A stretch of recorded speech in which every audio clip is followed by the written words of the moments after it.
أعوذ بالله من الشيطان الرجيم بسم الله الرحمن الرحيم الحمد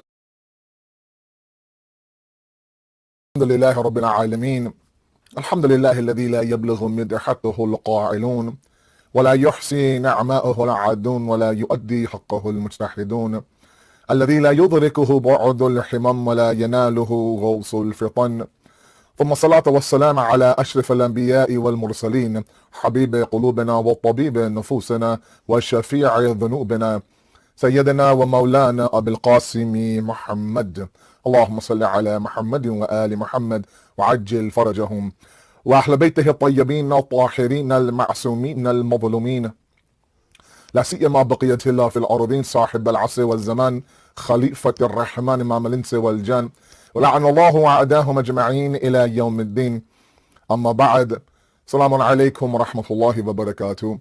First of all, let me send all of you my tabrik, my mubarak, my congratulations on this beautiful occasion of the birth of Bibi Zainab Salamullah alayha. I am thankful to the Hussein's Ark of Salvation team for including me in such a beautiful program. May Allah subhanahu wa ta'ala increase your tawfiq to spread the message of truth and righteousness in a morally corrupt and bankrupt world. When we think about this amazing, great woman, we think about, of course, the events of Karbala, the day of Ashura, her entire journey from Karbala to Kufa to Sham. And I wanted, those are things that are fairly well known to a lot of us who are quite regular in our Marhum programs. I wanted to look at the maqam and the level of Bibi Zainab through a different lens. There's a discussion amongst the ulama when it comes to salat and how to create what is called khushu' in the hearts of the one who is praying. Khushu' ultimately, and it's one of those Arabic words that really doesn't have a proper equivalent in the English language, but possibly the idea of creating humility in front of your Lord, being humble in your prayer. And that, of course, resides inside of the hearts. Now, the ulama have talked about it specifically, the book of Adab al-Salat of Imam Khomeini's rahmatullah alayh talks about this and dedicates an entire chapter on khushu' and humility and humbleness inside of our prayer. He says that humility is either captured through the path of love or through the path of fear. Either because we love somebody, that love humbles us, or because we are fearful of them, that also humbles us. Examples that I can give you are the love that we have for our spouse. Okay, there is this deep-rooted love that we have to the point where that love humbles us. We end up doing things that maybe we wouldn't normally do. Going to places, becoming a certain way, acting a certain way, wearing even clothes that normally we wouldn't wear, all to make sure that the one that I love is happy with me. On top of that, we might even end up swallowing our ego, putting our pride aside, apologizing for things that maybe weren't our fault, all to ensure the love, of course, is intact. That love that you have, the deeper it is, the more it humbles you. On the other side, imagine now, of course, the example I'll give you is that if you are, applying to a very, very prestigious university, and you go through the application process. And after they reviewed your paperwork and they've interviewed you, your last step before possibly getting into the school is that you have to meet the dean of the university, the head honcho, right? The main guy. And so next Tuesday at 9 a.m., for example, is your meeting with the dean. And so naturally the night before, the morning of, you are a wreck. There's a pit in your stomach, there's a nervous energy, and there's an element of fear, right? That fear, when you're in the presence of that dean, humbles you, okay? Now, bila tashbih, without me comparing Allah to a dean of some university, we also, if we wish now to kind of achieve that humility and humbleness in front of Allah subhanahu wa ta'ala, then the two paths are through love and through fear. And I'll further explain these two in a moment, but Imam Khomeini further alongs this discussion by saying that how do you create the love of Allah and how do you create the fear of Allah? And he says that through the two sets of characteristics known as the Jamali characteristics of Allah subhanahu wa ta'ala and the Jalali aspects of Allah subhanahu wa ta'ala. So when we say the Jamal of Allah, we're talking about His love, His compassion, His forgiveness, His mercy, Him as a nurturer, Him as a flourisher, Him who forgives our faults, overlooks our mistakes, hides our defects. Those all come from His Jamal. The Jalal of Allah, the majesty of Allah, the power of Allah, the knowledge of Allah, the government of Allah, the authority of Allah, all come from His Jalal. Okay? Now, Imam Khomeini says that when you contemplate deeply on the Jamal of Allah, you're bound to end up loving Allah. And when you contemplate deeply on the Jalal of Allah, You end up fearing Allah subhanahu wa ta'ala. And that fear is not out of the fear of an entity that might hurt you or oppress you, simply out of the sheer fact that this entity, known as Allah, commands my respect. Now, why are they two different? Why can't a person just, stick to one path? Well, because we're all different. We're all different in our orientation also, in terms of, what is it that leads us towards Allah subhanahu wa ta'ala is also equally different. There are some of us who are love-oriented, some who are fear-oriented. You look at our parents' generation and the generation before that, their avenue towards God, majority of them, some of them, I don't know if I can say majority, was all based on fear. If you don't do this, God will do this. So simply the fact that I am praying salat to avoid the hellfire, I am fasting in the month of Ramadan to avoid the hellfire, I'm going for Hajj to avoid the hellfire, that's an element of fear. Because Allah is such this grand, this enormous entity that of course has to be feared. Not fear, again, in the sense that He might oppress you or injust you or do injustice to you or, imprison you. Fear out of the sheer fact that He is a powerful entity. Then there are those that are love-oriented. Right? They want to feel the mercy of Allah. They want to know that their sins are forgiven. They want to know that Allah still loves them after all the mistakes that they've made. And they get closer to Allah the more they feel the love from Allah subhanahu wa ta'ala. And there are people who tread their path individually, be it focusing on the Jalal of Allah or on the Jamal of Allah. Okay? That makes sense? Now, let's go one notch higher, guys. As you get higher in the realm of spirituality, these two paths of the Jamal of Allah and the Jalal of Allah end up now merging into one path. What I mean is that it could be that you find Jamal in something where there is Jalal, and you might find Jalal in something where there is Jamal. One is apparent, one is on the outside, one is primary, one is secondary. Again, let's go back to our examples. For example, you might look at your spouse, and you might have this affection towards them, this love towards them, compassion towards them. But deep down inside, you really want to make sure you don't do anything to upset them. And again, that fear you have inside is not that they might physically hurt you, or I don't know, they might, oppress you. Anytime you get closer and closer to the one that you love, you want to make sure you do everything to not upset them.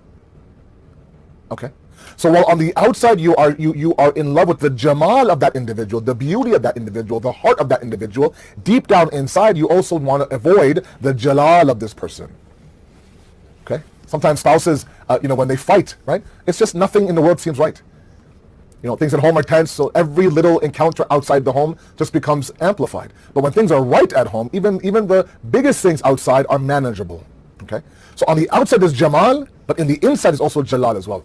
Let's go all the other way around. Okay? I had, my father, Marhum, may Allah bless him, was a typical Pakistani man. Okay? When he entered a room, we would sit upright. Okay? When we're driving towards the masjid, we didn't make too many noises in the car.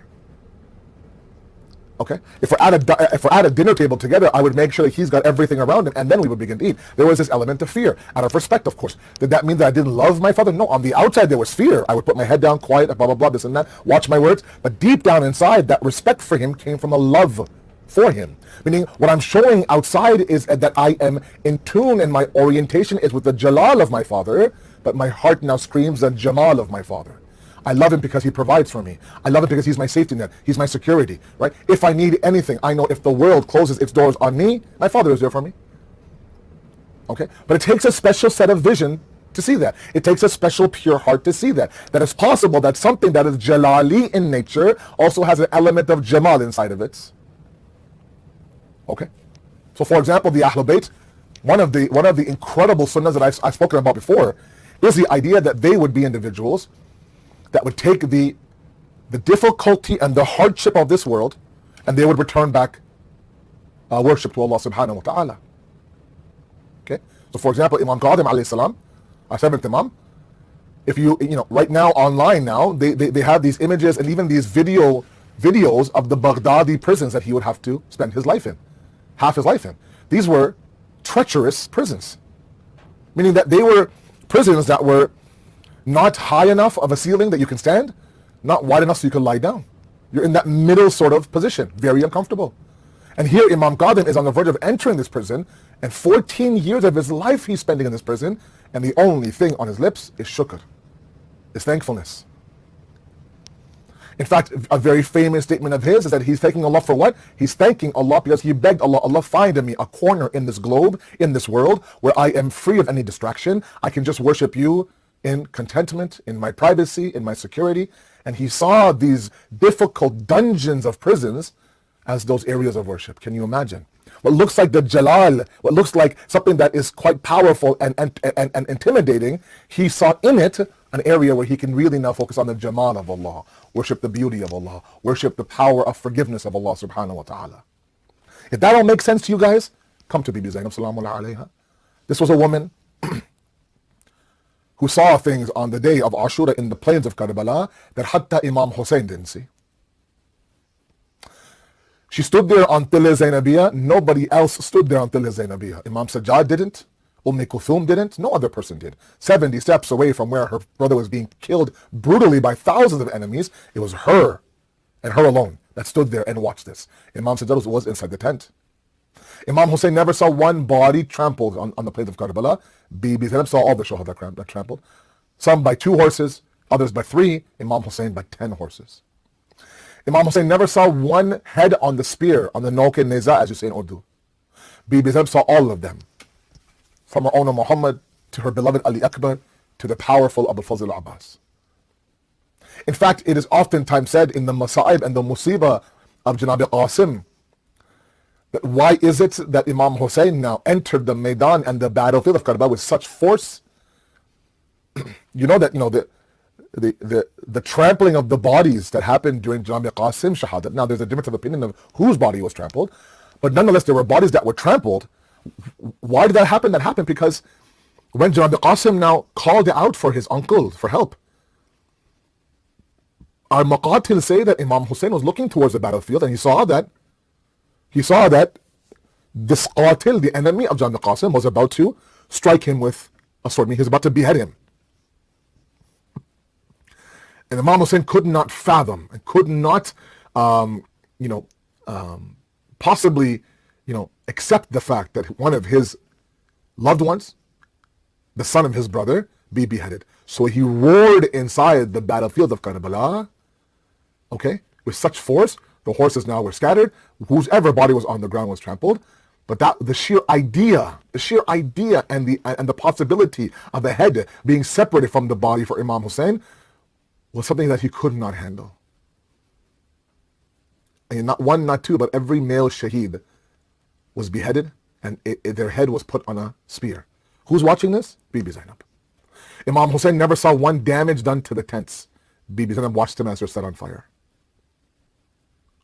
Imam Hussein made sure that not one child was affected. Not one child was affected. Do you know how many children are buried on the journey from Karbala to Kufa to Sham? We talk about the bazaar of Sham. There's also a bazaar in Kufa as well. Kufa is different. Sham is different for Bibi Zainab. Imam Ali's Khilafat al-Zahiri of 4 years and 9 months, or 10 months some say, was in Kufa.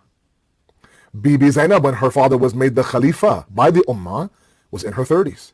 When Imam Ali wanted to teach the women something, he wouldn't go himself, he would send Bibi Zainab. Imagine now, in Kufa, she's so revered, so respected during the years of like the 38th and 39th Hijri, where she was an alima ghayr muallima. She was a teacher for many of these women. 20 years later, the same Zainab who was a Shahzadi in the city, who was a teacher in the city, who was an alima in the city of Kufa, is now entering Kufa, tied up like a prisoner, treated like a criminal. I say all of that because when she was asked to summarize her entire experience, she says, "Ma ra'aytu illa jamila." I saw nothing but beauty. Someone like me, everything I described to you was all jalal. The power of the enemy, the authority of the enemy, the strength of the enemy. And you would think that's where the focus would be. But Bibi Zainab was on such a high level that even in those things that look like they're apparently jalali in nature, she saw nothing but jamal. She saw nothing but a man, his companions, his family, his friends, his loved ones give every ounce of their life for the sake of pleasing their Lord. And that's why her statement that I see nothing but beauty, or I saw nothing but beauty, is a historical statement. A lot of us today are right now suffering in this pandemic and our mental health, and especially my young guys out there. The effect of this pandemic will not be felt or even understood until years from now. But if something seems to be negative on the outside, is it at all possible for us to be able to, all in the name of Bibi Zainab, extract the beauty of that hardship? Because there is a lesson and there's a silver lining in everything. It's all a matter of what your worldview is. It's all a matter of how high your spirituality is. This was a woman that saw beauty on the day of Ashura. You and I can't even fathom listening to some of that musibah, let alone witnessing with our own eyes. We ask you, Allah subhanahu wa ta'ala, to give us that tawfiq, inshallah. Inspire us. This world will do what it does. It'll distract us. It'll test us. It'll create anxiety. It'll stress us out. It'll put us through hardship and through struggles. And our salvation is not so much in us finding some corner of this globe where there is no hardship, but instead our salvation is to somehow be like Bibi Zainab, find the beauty in sometimes the most difficult situations. In turn, preserving our faith, increasing our reliance on Allah subhanahu wa ta'ala, and elevating towards our Creator. May Allah bless each and every one of you. Wassalamu alaikum wa rahmatullahi wa barakatuh.